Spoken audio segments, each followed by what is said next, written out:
peut respirer un petit peu. C'est Sandrine qui prend la main sur la convention d'accès au droit. Oui, donc sur le renouvellement de la convention d'accès au droit, le CISPD. Donc la convention d'accès au droit a pour objet de définir entre la métropole et la commune des Sorinières les conditions de financement pour l'accès au droit par commune. Donc l'objectif de cet accès au droit, c'est de permettre à l'ensemble des habitants de la commune de bénéficier d'une assistance juridique, de conseils gratuite, d'accompagnement à la rédaction, à la conclusion d'actes juridiques. L'accès au droit, donc c'est organisé autour de 2 structures sur le territoire métropolitain, la Maison de la Justice et du Droit, la MJD, et la PAD, les points d'accès au droit.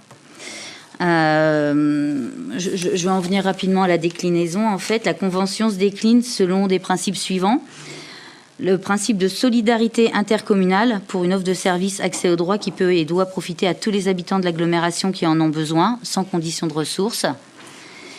Financement des charges de fonctionnement de ces structures à 50% par la métropole et les 50% par les autres communes, avec une répartition liée au nombre d'habitants par commune. La convention est définie pour 3 années. La première édition a eu lieu, la première convention entre 2019 et 2021 sur une base globale de 72 000 euros.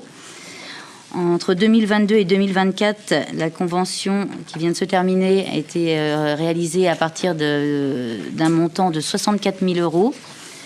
Et la convention qu'on propose de renouveler cette année est calculée sur une légère augmentation qui passe à 70 000 euros.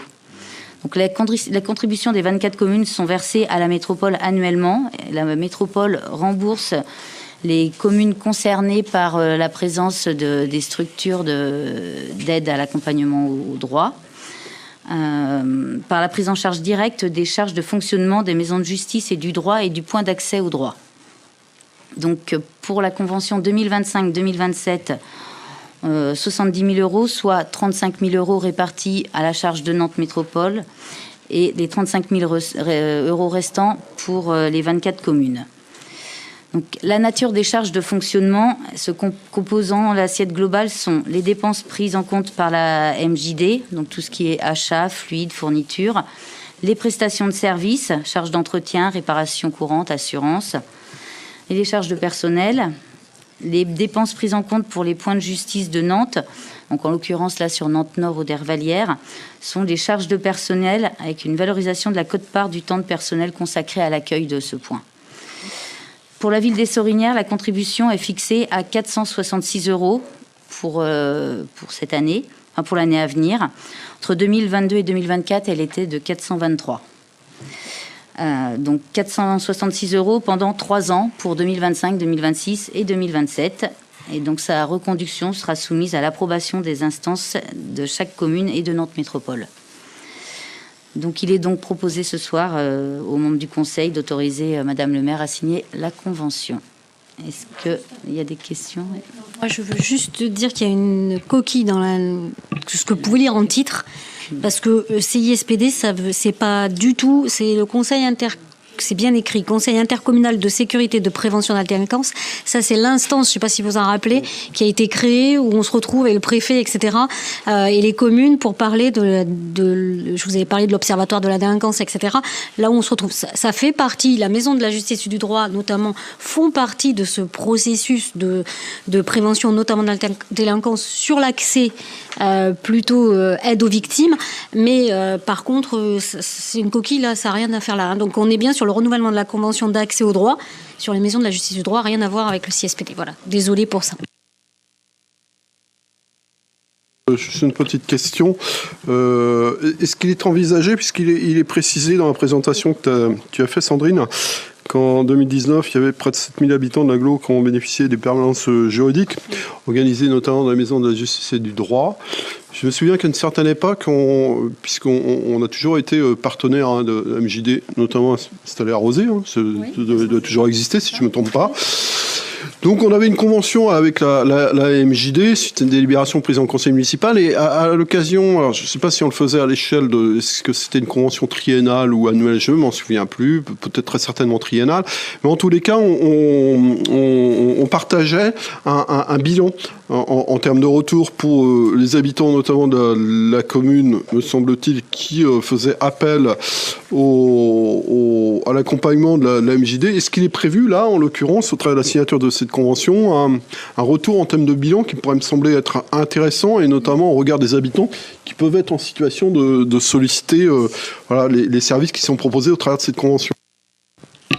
Effectivement, on a quelques résultats. Sur 2022, par exemple, c'est 122 personnes qui avaient, de la commune des Sorinières qui avaient fait appel au service de la maison du droit à Rezé. Il y avait également 19 personnes des Sorinières qui avaient été au Dervalière pour du conseil. Sur 2023, on est à peu près sur les mêmes chiffres. Et on a également, alors là, j'ai pas tous les détails, mais les principales raisons des visites sont des conciliations de voisinage. Mais on peut effectivement avoir un détail. Je veux juste compléter, parce que là, on a une partie qui est fournie par la métropole. On a une autre partie qui correspond un petit peu, c'est le médiateur de justice, qui est donc fait des permanences. Avant, c'était à Vertou, on était mutualisé avec Vertou. Maintenant, il est aux Sorinières. Donc, il accueille les habitants c'est écrit sur le Sorinières Info. On a fait une com et il a ses coordonnées dessus, mais qui permettent notamment de répondre en complément à la maison de la justice et du droit, en tout cas, et notamment de faire des médiations, de pouvoir répondre aux premières questions gratuitement, bien sûr, sur les habitants qui souhaiteraient, bien sûr, le solliciter. Donc, il faut passer par la mairie et prendre rendez-vous.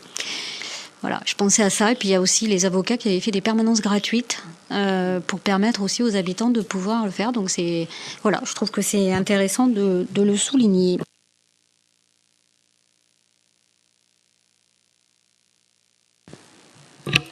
Est-ce qu'il y a d'autres questions, d'autres interventions? Est-ce qu'il y a des abstentions ou refus à...